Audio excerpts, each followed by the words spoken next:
Koko Prabu. Wonten menapa dene paduka pareng rawuh wonten ing pesanggrahan Yayi?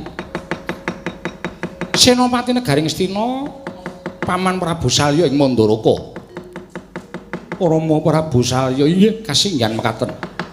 Monggo miturut Werda Jitapsara ingkang sampun wonten astanipun ingkang Raka ing Ndarawati boten wonten mengsaipun kejawi namung paduka Yayi Prabu. Mila dinten sakmangke kedah madeg Senopati paduka Yayi Prabu ing Ngamarta. Koko Prabu menawi kula kedah mengsah Kanjeng Rama Prabu Salya samangke paduka Kanjeng Koko Prabu kula aturi angunus patrem kewala katujahu dada kula. Gesang kula wonten ing alam padhang mboten kula ginakaken mrawasa dhateng sak pepadhanipun langkung-langkung dhateng tiyang sepuh. Dosa menapa ing badhe kula sandhang menawi kula mentala dhateng Kanjeng Rama Prabu Salya. Nuwun sewu Yayi. Menika sampun tumapak Bratayuda Jaya Binangun. Bratayuda kula mboten ngajengaken wonten ingkang kenceng adreng ngawontenaken Bratayuda kadang kula pun Werkudara kelawan Arjuna. Paduka tantu kemutan marambah makaping-kaping kula ngemutaken dhateng paduka Kanjeng Koko Prabu bilih Negaring Astina sampun ngantos tinebat sarana peperangan. Nadyan Pandhawa mboten pikantuk negari kula sampun trima. Nuwun sewu Bratayuda menika jangkaning jagat ingkang jangka jagat sanes Puntadewa. Mila menawi wonten perkawis ing kados mekaten menika sampun ngantos nyambat dhateng pun Puntadewa kula aturi nyambat dhateng jagat raya menika. Ingkang mesthekaken para Jawata mestinipun paduka Kanjeng Koko Prabu mboten rawuh wonten ing pesanggrahan nanging kula aturi minggah wonten ing kayiwangan mutah dhateng para dewa. Menawi Yayi mboten purun majeng wonten Mahabharatan Pandhawa mesti kawon. Kawon kalian menang kula sagah nampi waton menika dados kodrating Wang Mahanasa. Piye Petro? Go jajan mawon go. Lho kok jajan piye? Angel iki. Diwangsuli terus. Dikon maju perangan kok ora gelem. Nuwun sewu sinuwun. Petro ora sah melu-melu. Oh nggih empun. Arep omong apa wis ora isih dipenggak dalan ngono. Napa nek sampean ngoten niku tegel kalih sedanipun Ndara Werkudara, sedanipun Ndara Janaka. Nek panjenengan boten purun majeng wonten ing pabaratan. Upama Werkudara mati ana ing peperangan, Janaka mati ana ing peperangan, tegese wis ngunduh waing makarti. Jalaran Janaka lan Werkudara kuwi ingkang ngadreng anakake perang gedhe Bratayuda Jaya Binangun. Kok mesti entuk jawaban ya? Ngepek kok ya ora ngepek kok ya kok ya iso tes ngono niki nek Bratayuda panjenengan mboten majeng tegese Pandhawa kalah mboten ngukup negara Ngastina aku ora ngukup negara Ngastina ora apa-apa bondo donya derajat pangkat kuwi ming sampiran ora bakal tak gawa sowan ngayunaning Gusti kamulyan tumraping Puntadewa wis ndak kiwakake wiwit saka aku lair ana ing jagat iki Petro. Piye Petro? Coba, lo tak ngundang Bagong. Rasa, wis rasa. Malah saya geger kowe ngundang Bagong. Bagong ki ora iso gawe pertanyaan kok. Bagong pertanyaan dijawab dhewe kok. Malah ngrekoso kowe iku. Ucap kacarita. Ing nganglang dirgantara. Lenggih. Sukmaning Sang Begawan Bagaspati nalika semanten seda disedani Sang Narasoma. Manjing angganing Sang Puntadewa dadi abrit bergadak pasuryaning ngalindring awarta.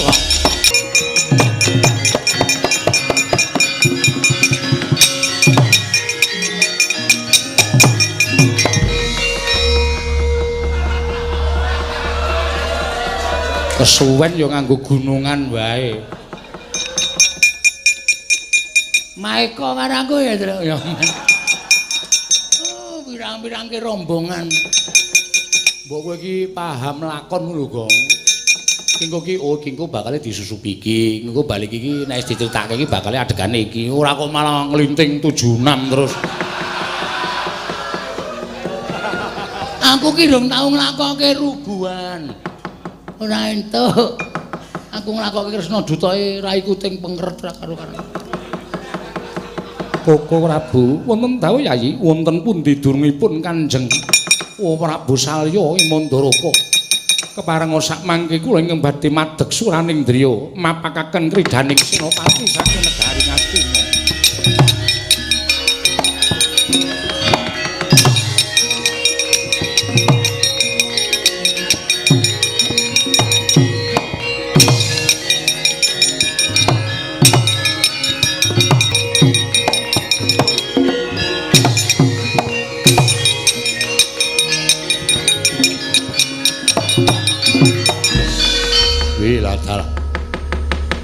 Anak Prabu Ngamarta, anak Prabu Puntadewa kinalungan sekar mladi lirunse cetha lamun dideke dadi Senopati. Yo, aja nganti kedisikan Alendring Mandaraka. Sipat Jemparing sing gedhe pangapura piyanta kanthi ana Jemparing ing Prabu Salya ingkang tumama angganing anak Prabu Ngamarta dadi jalaran sedaning anakku Ngamarta Prabu Darmakusuma.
Wujuding Aji Candra Birawa wujud yaksa ingkang mangewu-ewu nalika semanten angepung Sang Puntadewa Parandene Prayitna Sang Darmakusuma ingkang titisan Sang Begawan Bagaspati pranyata menika ing dados tiyang sepihipun Sang Candra Birawa mila sami nglumpruk nalika semanten sigra manjing angganing Sang Puntadewa bali marang asal mula-mulane.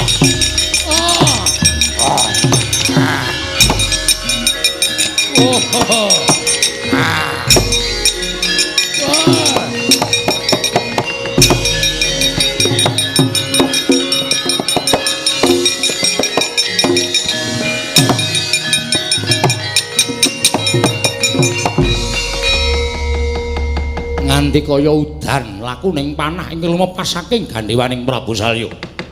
Parandene setunggal kemawon boten wonten ingkang tumanduk angganing Sang Puntadewa. Nalika semanten ing cipta kaya wis ngener janggane parandene kaya menggok lakuning Jemparing. Mila dadan wonten ingkang tumama angganing Nalendra ing Amarta.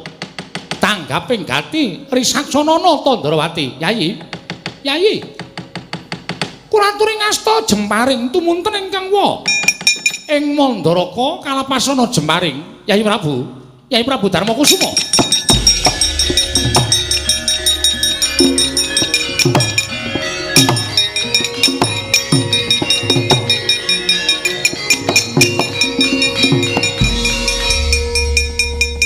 Yayi, lampahing Jemparing saking mengsah pindha Jawah. Lah kok mboten nendha, mboten minglar. Ani nyatane mboten wonten sing tumama wonten. Wah, kula ya gumun anggere curut. Ketoke kaya pas teng jangga ning manani kaya reting. Sit. Delok tenan. Pusakane apa ya? Wong Ratu Digdaya kaya langgih. Kula wis sareng kranjang. Lah iya. Pripun iki? Petruk jupukna Jemparing. Jemparing sapa? Wis sangarepmu? Oh nggih.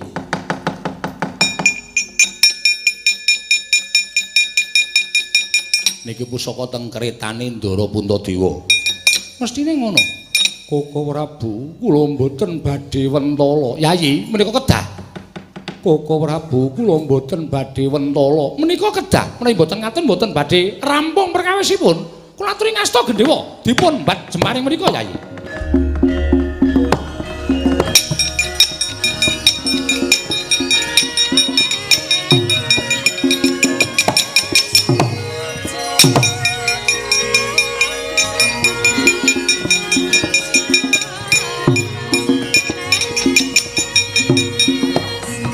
Petro, non, piye Petro? Pun nderek mawon. Aku ora iso lan ora bakal kober sarta ora bakal mentala. Sakling ngecul-culke pun. Mboten usah dinceng. Nek perlu kalih tingkem netrane. Niki tumpangke Gendhiwa, tarik lare ngucul ngoten mawon. Rasa dipaske. Nek ora dipaske ora kena. Ah sing kandha sapa? Wong iki ora tau tak matke. Batin kula mung kene iki. Nyatane ya kena ora. Wong edan. Ya to yen pancen kaya mengkono Petruk aku ora bakal ngulatake Kanjeng Wing Mandaraka. Jemparing bakal ndak lepasake. Nggih, ning atos-atos Ndara. Iya, Panakawan. Oh.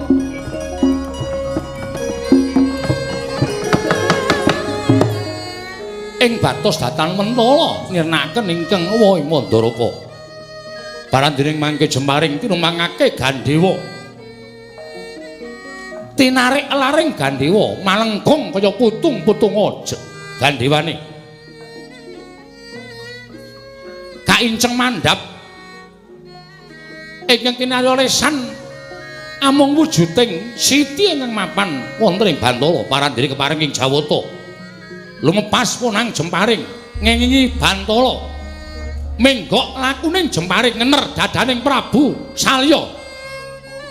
Seda ngalumpruk kewanda madyaning kreta.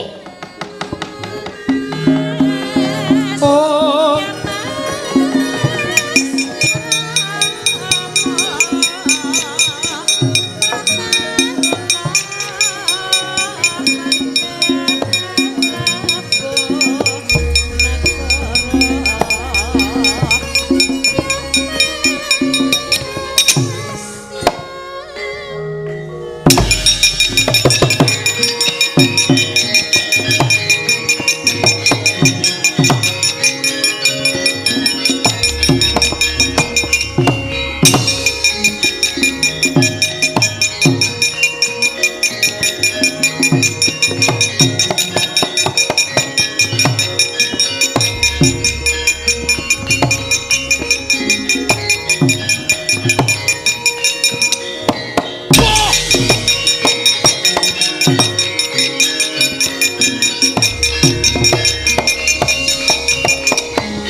Belajar sikap dari Raden Puntadewa.